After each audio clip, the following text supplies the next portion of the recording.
Good afternoon, everyone. Oh, we know better than that one. Good afternoon, everyone. Good afternoon, and welcome to. Oh, I'm not on the right page.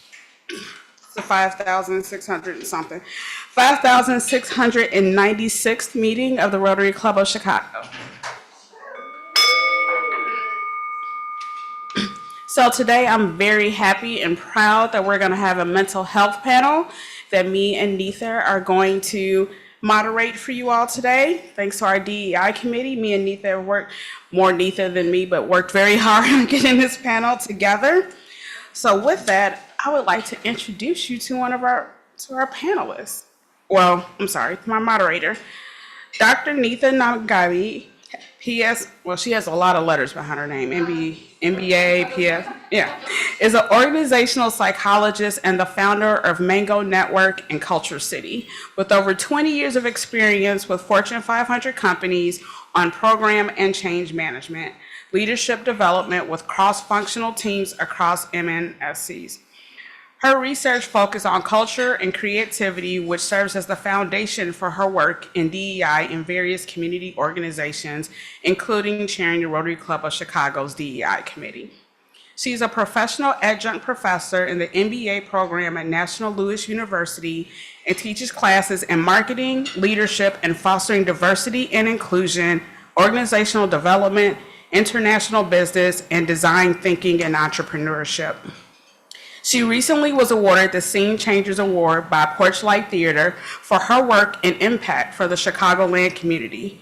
She co-founded Each Life is Precious, a nonprofit organization to develop programs for the community focused on empowering for all, including natural wellness and diversity and inclusion. And with that, Nitha Nagubadi.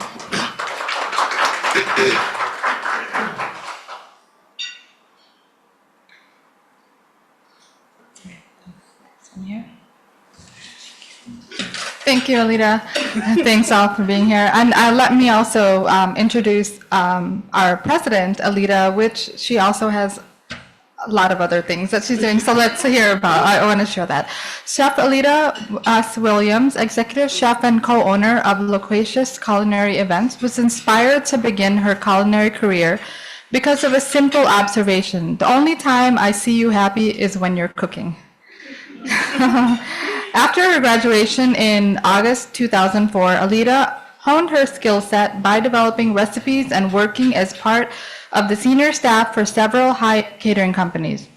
In 2006, she realized her dream of starting her business, and Loquacious Culinary Events was born. Aleta's love of creating wholesome and eclectic meals shines through in the taste, quality, and presentation of her cuisine.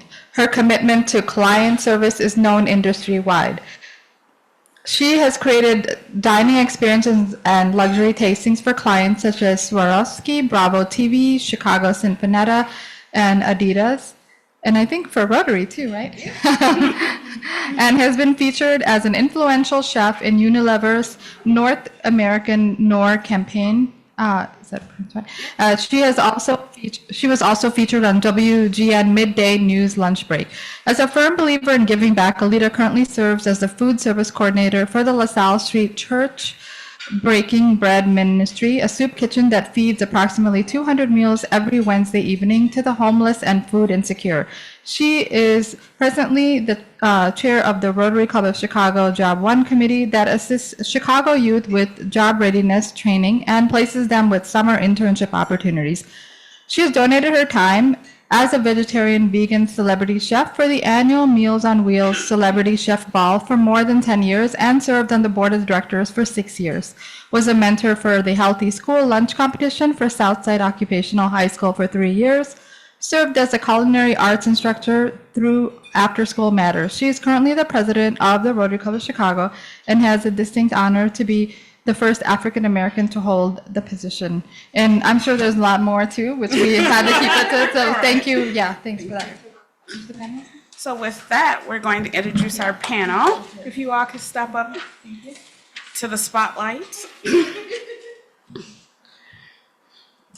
And, all right. There we go. Our first panelist is Dr. Althea Gale, is a licensed clinical social worker in Illinois and Indiana.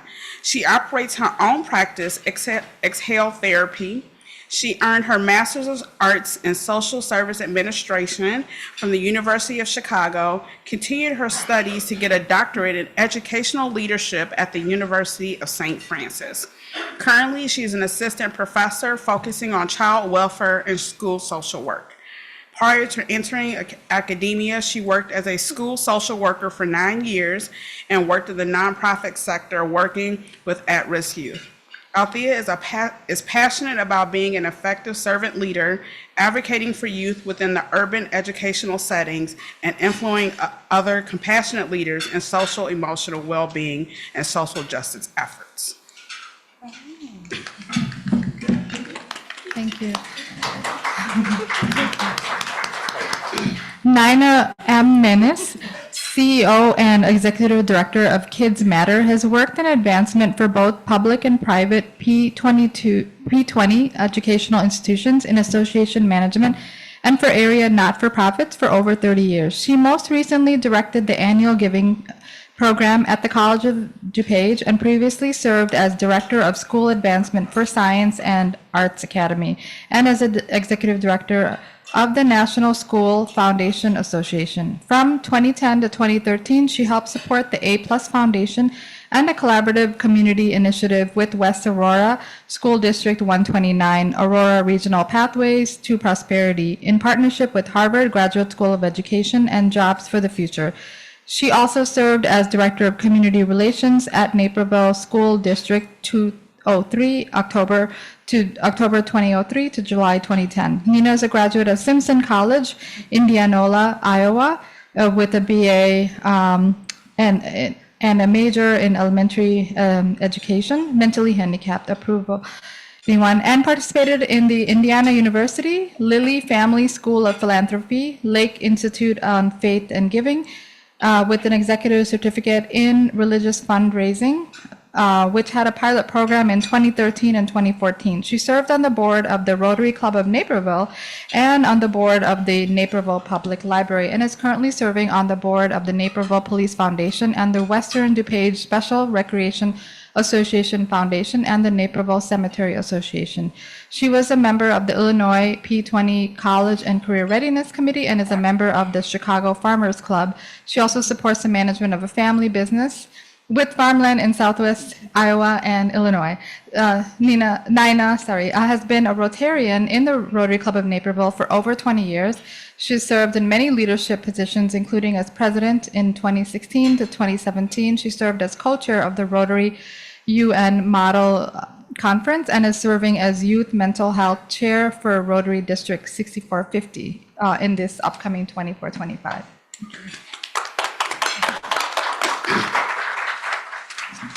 And our last, sorry, gotta push the button. Sorry. And our last panelist is John Menz. Did I say that correct? Mize, sorry, is a licensed clinical social worker who works at a veterinary specialty center as their sole veterinary social worker. He's a graduate of Dominican University in River Forest as well as University of Tennessee. His role at VSC is both as a public-facing grief counselor as well as an in-house therapist for the large staff that is employed there.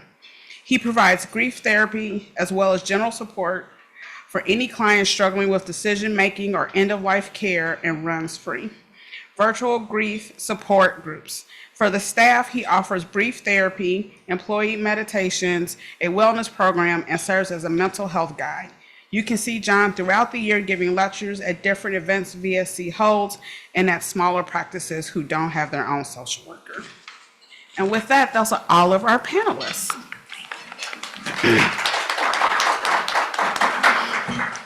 So with that, we're going to stop standing up here. Come hang out with you guys. And so our first question is, tell us a little bit about yourself and how you got started in this profession. What's first, right? I'm John. I got started in, do you mean social work or vet social work specifically? Either one. Okay. I was a weird kid. This will be very quick. When I was in like sixth grade, I was handing out business cards that I could make at home and said like, "Hi, I'm John. Tell me about your problems." So it was kind of always going to happen.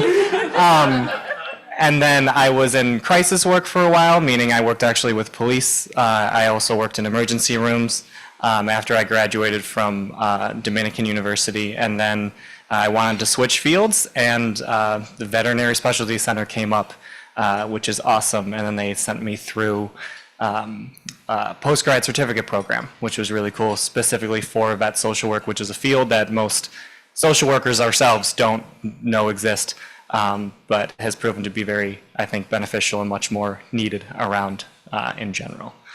So that's kind of how I got started in this field very quickly. Hello, everyone. I'm Althea. Social work kind of found me. I started out in undergrad bio pre-med, which then turned into sociology with a concentration in African American studies. I started tutoring in a nonprofit and met a young man who at that point was awarded the state and lost 2 of his social workers. I was unsure what social work was, so then I started doing research. And that streamlined me into my graduate program at University of Chicago.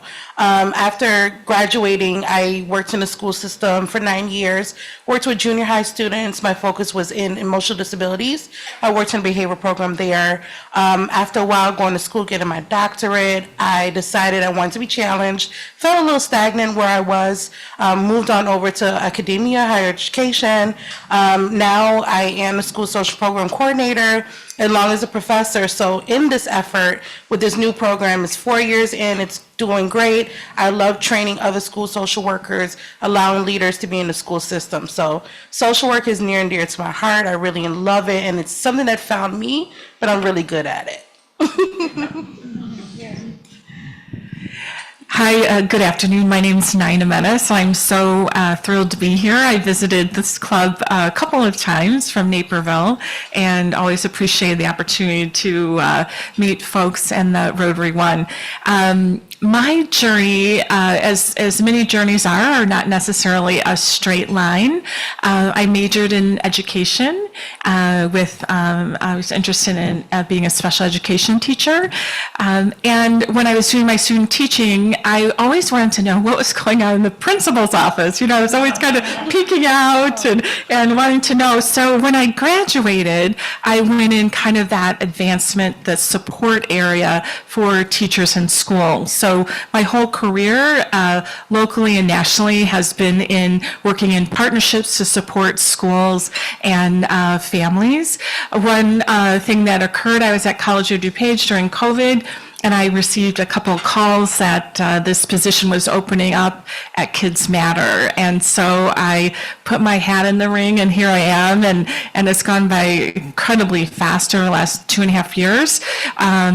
Really, I feel honored to be serving in this role to help collaboratively work with partners to support youth and families during this really time of crisis in youth mental health. And I look forward to talking about that a little further.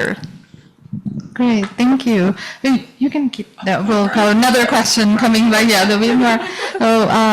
So the next one is kind of related to extend upon that. So your work specifically in related to mental health and wellness. Part of this event, I just wanted to add one more thing. Part of this event is really to focus on normalizing, as we were all talking earlier, normalizing and destigmatizing mental health, similar to physical health too. So part of that is knowing more about your work. So how does your work relate to that? Yeah, thank you for that question. I could talk way too long on this particular topic, but wanted to share a little bit about how Kids Matter was started, which goes to answer the question. So Kids Matter started a little over 20 years ago, about 25 years ago, out of Edward Hospital in Naperville. They were seeing an uptick in the emergency room in young people with suicidal ideation and drug and alcohol issues, and wanted to do something about that. And more proactive way. So they got community leaders together to look at what can we do as a community. They found the Search Institute in Minnesota that has 40 developmental assets. That more of these assets a young person has, the more likely they are to be successful in life and not make destructive choices. So what kind of going to answer your question is, by bringing the whole community together to support youth and youth mental health really did help to destigmatize it and show that everybody has a role in supporting a young person on their journey and families, and how can we all do that together? I was actually speaking with Nina before this and realized our paths have crossed before. Being in the school system, supporting students in a place where they're in that place 6.5 hours every day, away from their family, being able to build connection to the building and to the people that's around them. Being able to help support, educate other educators and students just what mental health is. Something that should be normalized, something that should be important in our lives, as much as we go to the doctor to get a physical every year or other specialty care that we have to do. We want to do that for mental health as well. We want to normalize and say everybody needs it. It doesn't matter. It doesn't change who we are. We don't want people judging us based on what we're saying or what we need. Because if in the school system, we're seeing a lot of students that maybe are at risk. Rather, they're at risk because of the function of their family, the structures of their families, the environments that they live in. There's a lot of things that they're dealing with on a daily basis that they're bringing into that setting. So being a school social worker, I'm allowed to support students by helping them in different tiers, meaning I can help the whole school, specific students, and then help the community as well as we're working with families and other agencies to provide that support for mental health. My current job is very different. My specific work focuses on both the mental health of the staff at the hospital, which is about 350 to 400 people in the veterinary hospital. And so if we get to the slides later, there's a huge mental health crisis within the veterinary community. We find that veterinarians actually have some of the highest suicide rates of any profession. That goes alongside like firefighters, dentists, and police actually. So that's something that we address a lot. Same with the techs and the tech assistants struggle with a very high rate of anxiety, depression, and other kind of mental health conditions. So that's something that I really focus on, and something that I do is as a function of me working there, I provide a lot of education, like lectures. I also walk around and just talk to people about mental health. I do some groups with the staff, and so it kind of helps to normalize at least feeling certain ways and struggling with different mental health conditions within the hospital itself. For clients, I often mostly work with grief. And pet loss specific grief is actually known as what we call a disenfranchised grief. So it's a grief that many people don't view as legitimate, maybe not many, but we often find that people don't find it very sad when we lose an animal. People will get told, just go get another one. It's been a week, why are you still struggling? You just lost a car or something like that. And so we always relate dogs, cats, whatever animal you have to human family members. And so that's something that, again, I do lectures internally and externally, so we talk about it a lot. I run the support groups, so people are actually to be able to hear that other people understand what you're going through, as well as the individual therapy. So a lot of it is just letting people know that they're not the only one struggling with this within the community, and that there is an outlet, both for the staff and for grieving clients.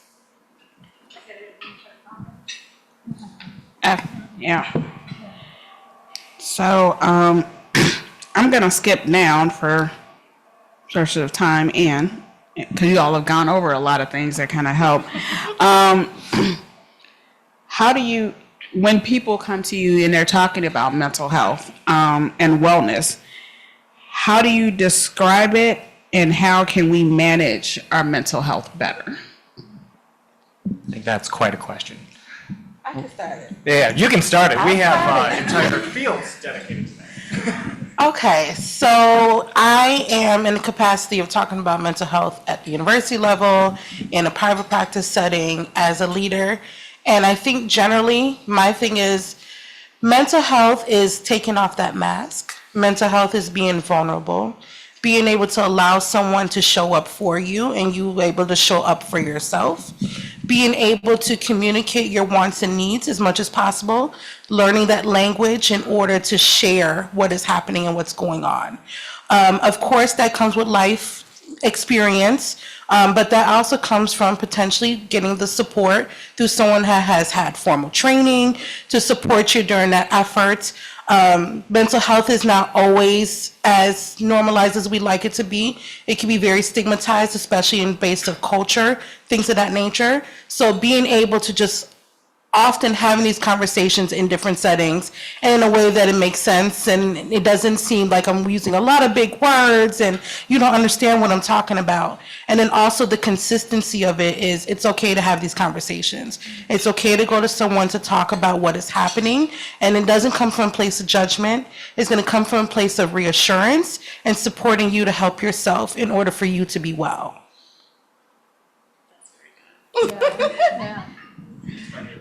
That was very, very good, very good, very good. I can address it a little bit on what Kids Matter is doing in that space to help with education. We do a lot in the education space, and we work with partners. Everything that we do in partnership with others to help directly meet a need or support asset building for youth. So one of the things we've been doing over the last couple of years is youth mental health first aid, and what we found, and I'm sure you've all heard, is that when you get to the point of wanting to have a therapist or meet with a social worker, many times the wait list can be very long, and it could be weeks, even months, sometimes for people to get in to see somebody. So we thought it was important to really kind of build a big cadre of individuals that understood mental health, and so we started training in youth mental health for adults and then teen mental health for kids. And that's been extremely valuable. There was a grandmother that came up to me after a training and she said this was so helpful. I have 2 grandchildren that are struggling with mental illnesses and I never really truly understood of what I could do. And so she felt very empowered. So I think that's part of it, and destigmatizing. Everybody has mental health, right? Everybody has a good day, everybody has a day they want to pull the covers over, and then sometimes it gets to be more extreme where you need more support. But that's Youth Mental Health First Aid. If you're interested in training, let us know. We do it in partnership with Linden Oaks. We do training in Spanish and in English. The training is actually really good. It kind of brings in the DSM-5, which is the foundation of diagnoses in terms of mental health that people are dealing with, and you're able to learn a little bit what those diagnoses are, the characteristics of it, and then how to recognize and how to have conversations. So if it's something that you're interested in, I should say, look into it, and if not, tell somebody that will tell somebody else, because it's a very beneficial training. For me, the definition of mental health is just so broad. In general, what I tell people is that everyone, like you said, struggles with mental health. And people will find that if they have a bad day, that means that they just have terrible mental health. And for me, like someone with good mental health, that doesn't mean you don't have bad days. It doesn't mean you don't have bad moments. It doesn't mean you don't struggle. Good mental health means that you go through those bad days and you're able to manage it. And you're able to come back on the other side still being okay. And so that's kind of how I view general mental health. And in terms of managing it, I don't know, the first thing that I was trained on for mental health was developing insight. So just knowing how you respond, what triggers you, what benefits you to get through moments, is always the best place to start. This is just learning about how you respond to things and how you deal with things, because then you can learn how to manage it better. Okay, thanks, that's good. Another, just building upon that, and actually you can maybe start, John, because it's related to, very, very related, well, everybody can sense this, is very related to what you mentioned about disenfranchise, issue or grief also too. So what are some ways that we can all be supportive and inclusive of all various kinds of mental health conditions or issues? So this is where, like, it's the society part, right? Yeah, I think it can be very easy to overlook mental health as a legitimate issue in the workplace.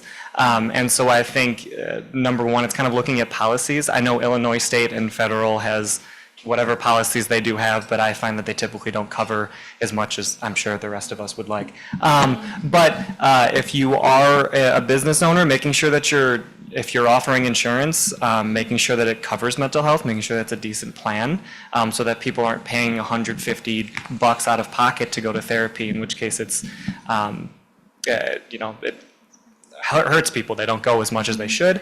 Other things, even looking at like bereavement leave, we find this a lot through our hospital too. Like the state has defined, who is qualified under bereavement leave, and it ends after direct immediate family, and we find that that's not how it always works, right? We have uncles who really raised us, and so they're our father, and so then when they pass, they're not covered under bereavement leave. So even if you don't have it on the books, it's making sure you have someone in HR who's good, who's reasonable, and who actually understands that these different situations can be helpful. For us, like even Vet Specialty Center doesn't offer bereavement leave for pets, which is ridiculous. But it's something that our HR will work with on an individual basis. And so some of that stuff I think is helpful. And just kind of I tell my managers all the time, because I kind of train some of our managers on helping out their own teams, is we have to assume our best from our employees, even if they're not showing up the way that we want them to. But we have to give them a chance to show us that it's because they're struggling and not just because they're lazy employees. We have to talk to them. And if you don't talk to them, if you don't go to them with an open mind and actually asking what's going on, it shuts the conversation and you're not going to have a good relationship with your employees. So that's kind of something that I really focus on with like managers and people who own the businesses. I would say managing emotions is very hard for everybody in this building, and then being able to think about the people that you love or are very close to. So a lot of it, we want to understand how to be empathetic to ourselves by giving us positive self-talk, being able to support someone else who may be going through some hard times, and also be aware of your resources. We now have 988, which is a crisis line that can be used to support those that are going through a mental health crisis, which is very similar to where we call 911 if we're reporting a crime, if we're dealing with an accident or something is going awry, we'll call 911. 988 could be a good resource. Being able to be open and actively listening to people around you, checking in with your loved one, your friends, so that if there is something that needs to be supported, you're able to do that. And always just believing someone what they're saying, right? We're not hoping that people are going to continue to manipulate others or make it feel as if they're not crying wolf, per se. So everything's going to be important because we want to make sure to take care of everyone, and so that someone could be supported, especially if they need the support and may not able to find the words, their actions may show that they need help. So being open, being empathetic, being aware of your own things that you need, and using your resources as much as possible to support yourself and to support other people. Great. Great answer. So I wanted to kind of address this question from an adult side and then from the youth side as well.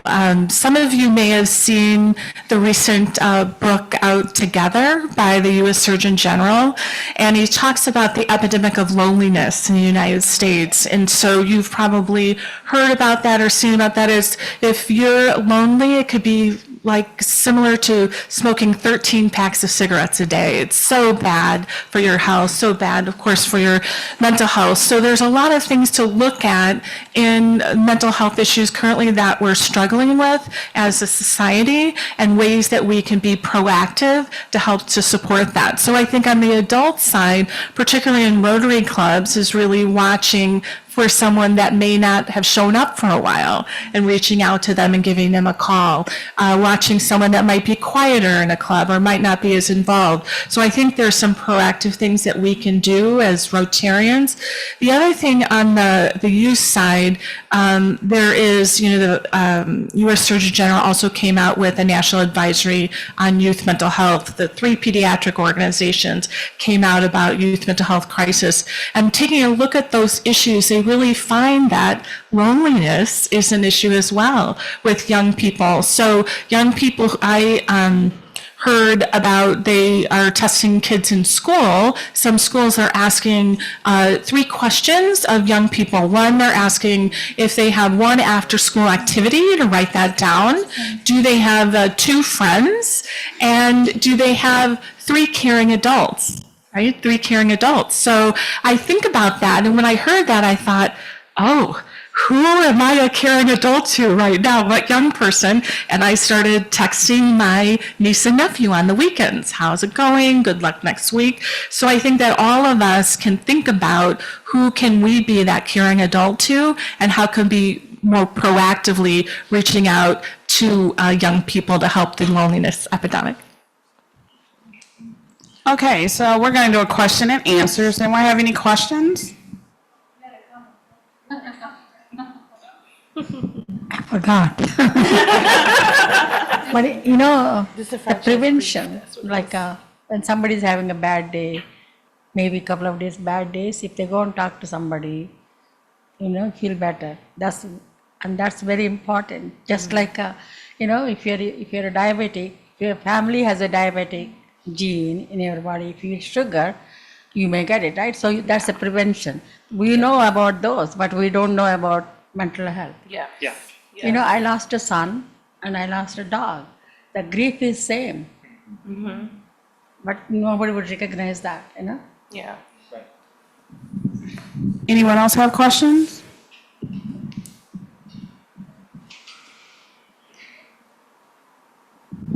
Hi, Nina. Before I begin, Nina, I just want to say, being a Nipho North grad, graduate alumni, I won't mention what year I graduated, but it's nice to see another fellow District 203 Naperville here. But I get my question to all of you, I guess, is what was perhaps like the turning point or like the spark that caused mental health to become such a big issue? It's not as if what was the turning point? Was it say like NFL players having concussion issues? Was it cyberbullying amongst the youth? Was it COVID? It's not as if it's not as if say it was Nancy Reagan's Just Say No program, or even like Michelle Obama's Get Fit, that there was some kind of push, some ratification in the law to push forward with this a law, new policy going on. So I could address that a little bit, and nice to know a North grad is in the room, so thank you for mentioning that. I can talk a little bit on the youth side. There's a lot of research going on right now, and you probably see daily articles on youth mental health and what the cause is. And some of the articles that I've read recently are really interesting. There was increased challenges in youth mental health prior to COVID, and then COVID for young people that were challenging really, kind of exasperated that. Social media, they've been tracking when social media came online, and that has, I believe, challenged youth mental health. But the other thing that I've noticed with social media is that young people are staying up later and later and later. And when they have their phones or their electronic devices in their rooms, they it's just like all of us. You get on the phone and you start looking at Facebook or something, and it's an hour and a half later. You don't realize.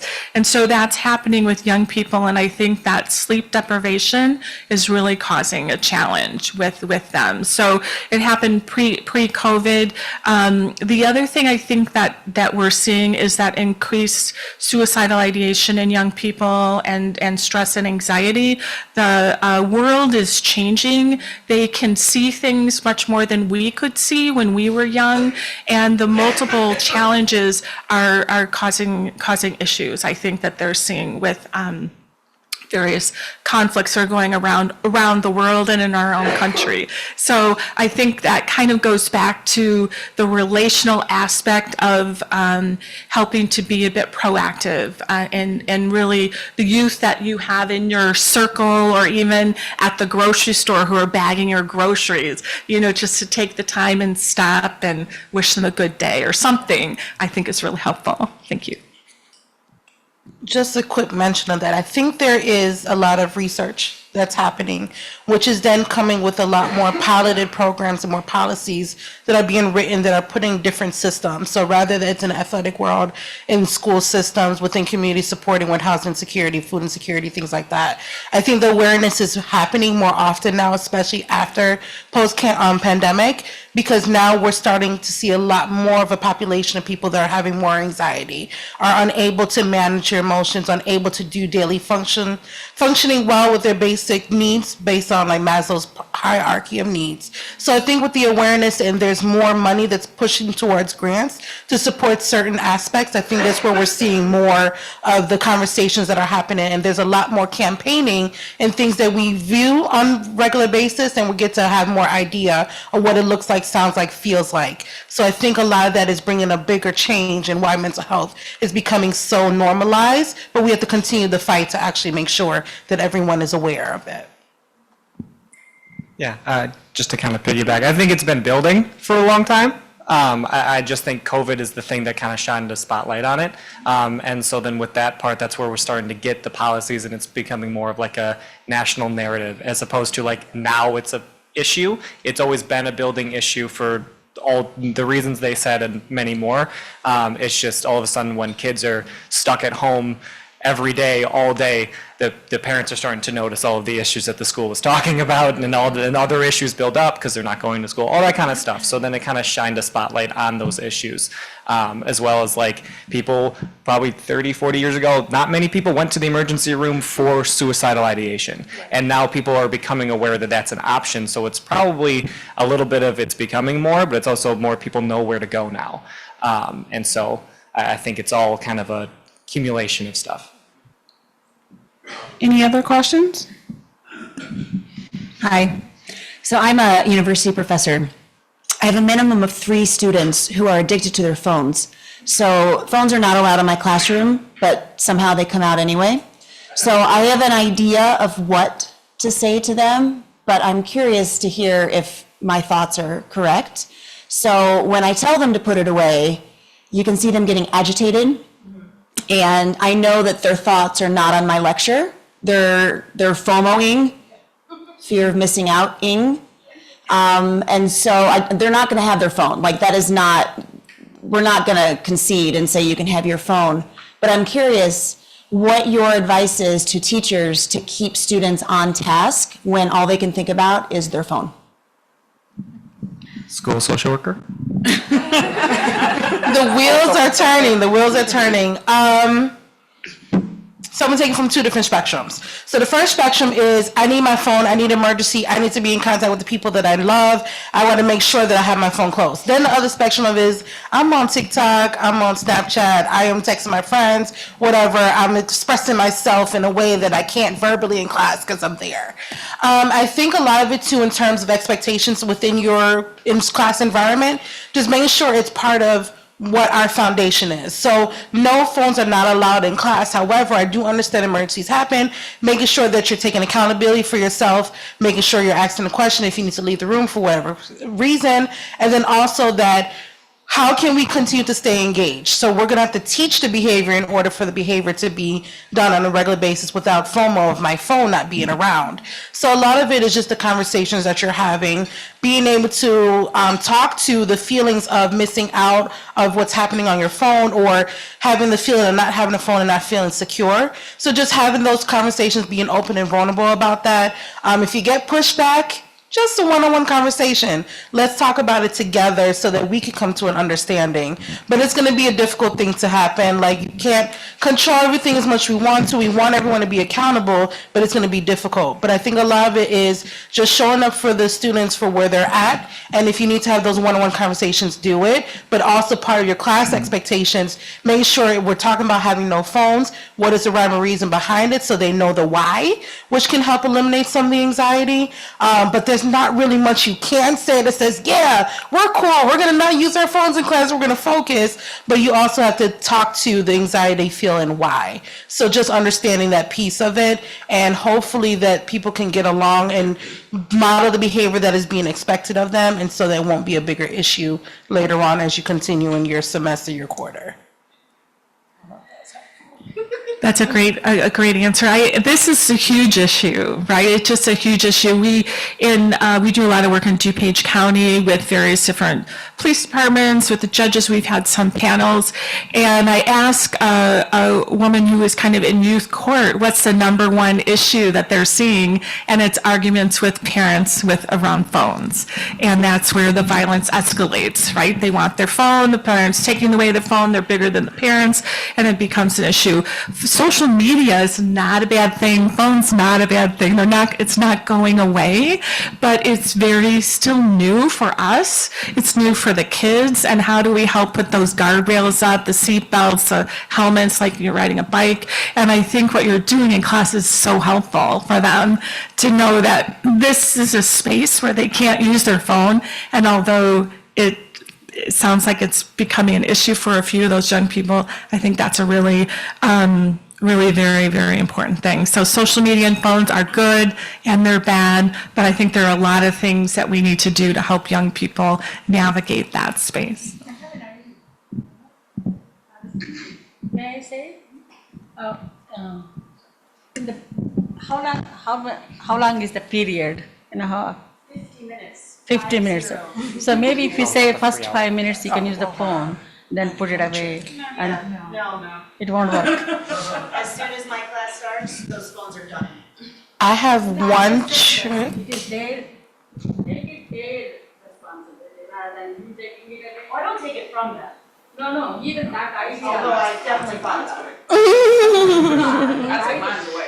I have one trick. I don't know if you're open to doing it, but with bringing more interactive activities in the classroom, if you have an activity one day that allows them to get on their phone, to get on Google Jamboard, to get on BlueKit, to get on Menti or something, like you allowed it that one time, okay, I can respect you for that, but we're still learning because we're doing it through a digital platform. So if you just want to take a trick out of your pocket one day, that could be one of them to kind of help and support with that. What's interesting is I call these my COVID kids because they're the ones that graduated high school during COVID. So they came in with much less interaction amongst people, and all the way down, for me in the college, all the way down to my early elementary teachers, we all had to teach them behavior management issues because they don't know how to interact. And so I don't use the phone for that reason. Instead, they use each other as resources so they can get comfortable talking to people again. Yeah, I have to agree. For After School Matters and culinary anyway, we had a contract when they came into my class, them and the parents. Obviously, your kids are over 18, but there was a contract to be in my class. And the first thing in that contract was your phone went in the bin when you walked in. If I see another phone, there's an issue. But and they did that. Well, I need to be in control. I said, you're 16. There's no emergency that you're going to be able to solve because you're 16. But if that is the case, my phone, I didn't use my phone in class, but it was on the desk. If your parent needs to get in touch with you, your parent can call me. Your parent can call the front desk of the school. Your parent can call your principal. There's other adults here that if there's a true emergency, they can call us and we will get it to you. But, like I said, I told them why, because your phones are nasty and you're touching food. We don't do those things. Number two, but also you had to be engaged into what you're doing. You can burn yourself. You're walking into a knife. You're picking up hot pans and not paying attention. You're putting salt instead of sugar or sugar instead of salt and all of those things. And so I know. And I had my kids right before COVID, so during COVID, it was ridiculous. Although we did when we had sit-down class, we used Kahoot. And so I could see who's on there. I was like, you're on your phone, but you're not on my Kahoot board. What are we doing? What are we doing? So I feel that. And but our last question, and as someone who has a mental health issue, I am actually diagnosed bipolar. And I manage it medically and with a great husband who points out, are you doing okay today? What other programs are out there for people who need help and don't know where to go?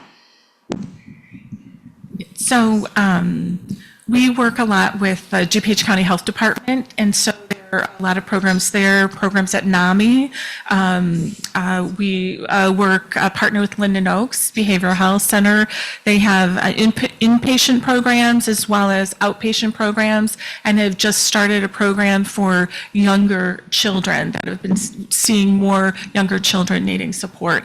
So I think there are, we are fortunate that we live in an area that really does have a lot of resources. I think there are a lot of resources now in the schools. There's been some federal funding that have come down to get those resources. Hopefully, we can keep them. But I think that we're fortunate in that regard. I do know that usually there are libraries that provide resources if you need it. A list of things that can be available for you. Like Nina stated, there's a lot of behavioral support as well. Silver Oaks in, what area is that at? I don't know, New Lenox. Garfield Park, Hartgrove, Larabita for younger children, Commerce, things like that. So there's a lot of different resources. And like you said, we are in an area with a lot of resources. So it's always available. I would say Google's your best friend, but you got to be careful what you search and what's available to you. But a lot of times it's the local agencies that you may have in your neighborhood or the libraries that might be helpful. And then a lot of times it's word of mouth. I had a great experience here. I recommend this to you or to whomever you're trying to support. So really just having conversations to get some knowledge as well. Yeah, I used to work in a pediatric outpatient program, and so a lot of people believe that there's only like you take medication and maybe you see a therapist once a week, or you go to the hospital and you get locked up for 2 months. There is a huge middle ground that is covered through mental health services. So like those outpatient programs, sure, you can see a therapist once a week, twice a month, once a month, wherever you need to go. But there's also programs that if you need additional help, but maybe you are safe, physically safe outside of a hospital, you can go to different programs that you actually go and see therapists and psychiatrists daily for a few weeks or a couple months. They're in Chicago, they're in the suburbs, all over the place. I'm going to plug Compass because my wife works there. They do a lot of stuff. There's a lot of middle ground. Google is a friend, but we all know that you can pay Google to have your stuff up there, and that doesn't mean it's good just because it's the first thing. So if you know therapists, you can always ask people. We always recommend finding therapy, and so you can start with your insurance company, or again, if you have, I don't know, Blue Cross Blue Shield, you can pretty much go to any therapist that takes insurance. And that's always a good start. Thank There's you a all. lot. Thank you all. I'm sorry, go ahead. If you hear the term living room, sometimes that is an opportunity for you to get support, even if it's just a space to kind of de-escalate and having a therapist check in with you. There's a lot of outpatient or outsourced services that provide a living room. So if you hear that, that might be helpful. And then just one final plug for the crisis text line, because when someone's in crisis, they're in crisis right away. And so the crisis text line 988 is a great line. We also help support 741-741 with the keyword reach. And that's another crisis text line. But I encourage folks, if they are in crisis, to either call 911 or to call 988 or text 741-741. All right. Like BSC offers it. And Yeah. You know what your employer offers. So a lot of employers.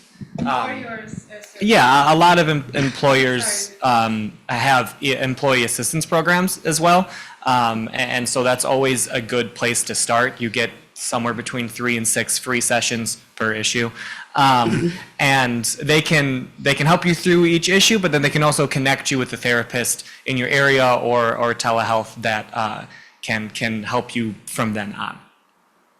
All right. Well, thank you so much for your time and helping enlighten us on how to destigmatize mental health. With that, there's a beautiful coffee cup in front of you. That is our gift to you. And you will also get some cookies in the mail from Al's Cookie Mix. My friend Alvin Green started a cookie company so that his son and their friends that have autism had a job and a way to support themselves once they aged out of the Chicago public school system at 21. So I hope you enjoy your cookies when they come. Thank you so much. You guys can have a seat. And Meredith, if you'd like to come up.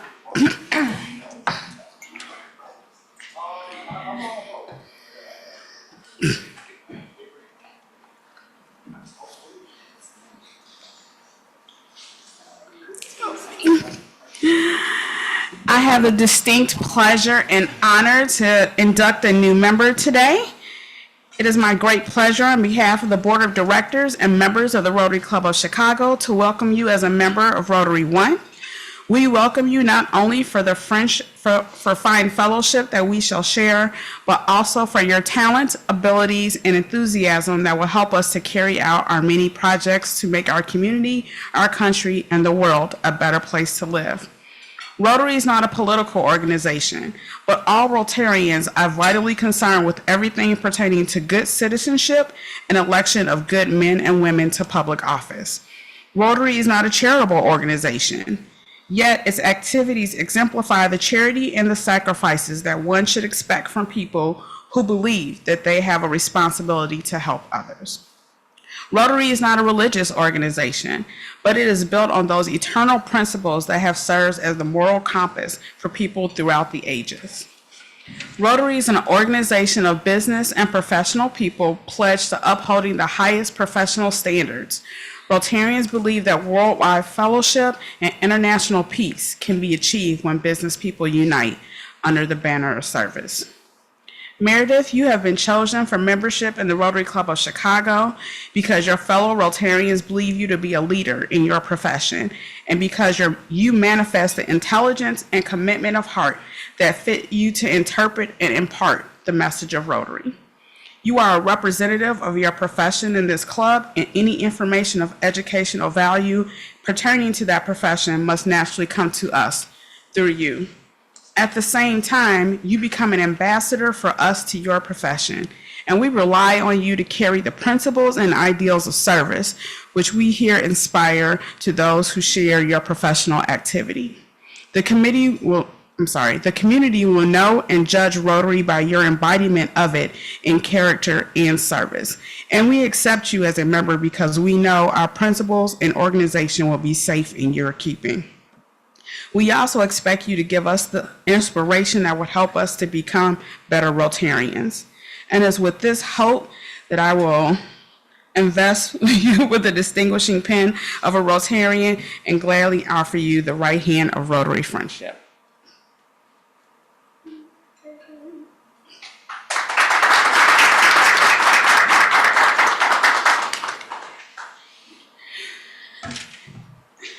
And I'm sorry, in the interest of time, I'm going to let you introduce yourself next week. All right.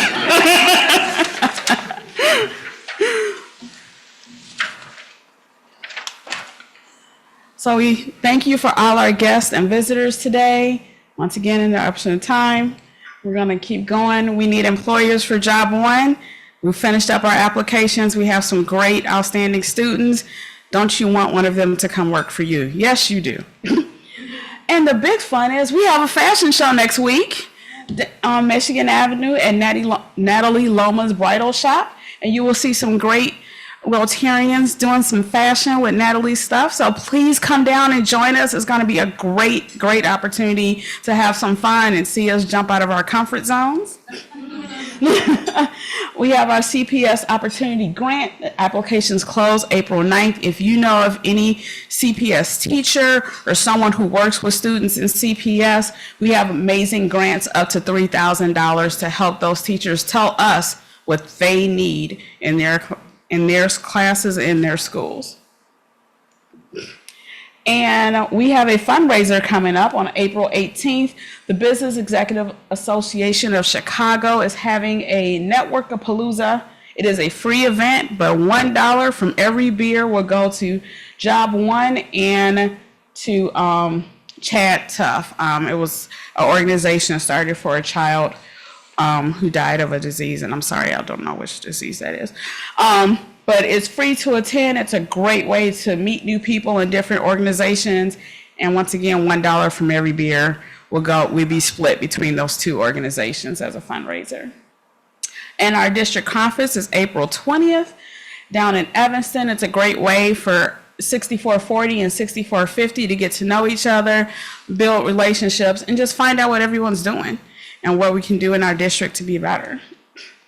And next on Monday, we have Rotary Means Business, which is going to be held at Cafe Chow. It is open to Rotarians and non-Rotarians. It's just a way for us to get together and network differently. You know, in these events, you don't come in and just hand out a whole bunch of cards. We actually sit down, talk to each other, have conversation about why we do what we do, who we are, and what works best for us and how we can help each other. We have an after hours event in May with Jetta Bates. She's a great public relations and brand strategist. So especially a small business entrepreneurs who's trying to figure out how to get out there in a perfect way to really capture people, she's going to give us all that great ideas on May 7th, and it's part of our Carl Zimmerman Entrepreneurship Series. And our annual Woman of the Year Award will be on May 14th here at the Union League Club, in which we honor 3 to 4 Chicago women for the service that they do in Chicago that are not Rotarians. That is actually one of the criteria, that they are not Rotarians, or soon to be. Well, they may be soon to be Rotarians, but we have some great people that we're going to honor this year. So I really hope you all can come out. I can't tell you who they are yet because they told me I couldn't say stuff. We have our great DEI committees and members. For Job One training, it is amazing what you learn from these students.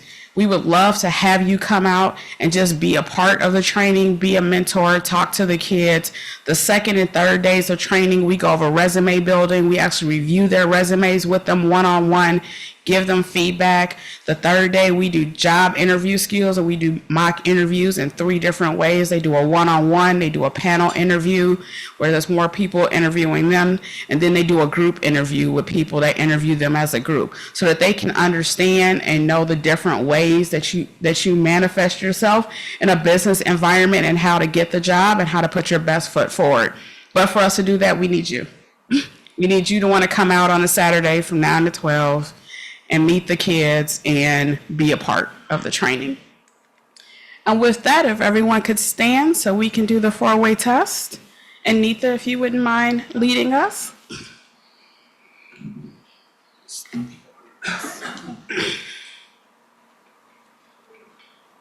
Okay, so just repeat after me, or just follow them. Number 1, is it the truth, or both together? Number 2, is it fair to all concerned? Number 3, will it build goodwill and better friendships? And number 4, will it be beneficial to all concerned? And number 5, will it be fun? And with that, I adjourn this meeting. If we can get all the speakers so we can take a picture.